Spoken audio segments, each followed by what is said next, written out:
Бисмиллахиррахманиррахим. Ассалаmu қайырлы достар. Бізде түркістандық науқастың шөп дәрілер тапсырыс дайын болды.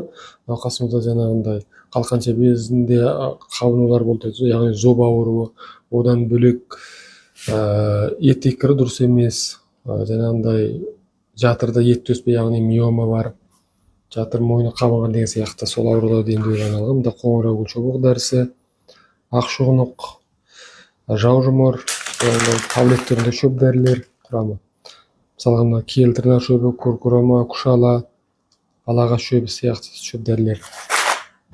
Мында оқ дәріміз құрамы дәршін бұтағы, қарағай самарау құлағы, бағбан жалбыз қабығы, сүршұғынық, шапыл дәні деген сияқты шөп дәрілер қамтылған.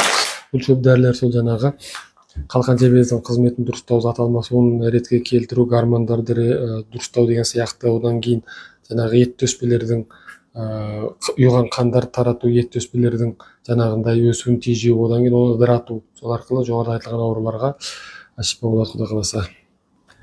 Я Алла Тағала барша ем қабылдап жатқан науқастарымызға толық шипасын берсін, аман болыңыздар.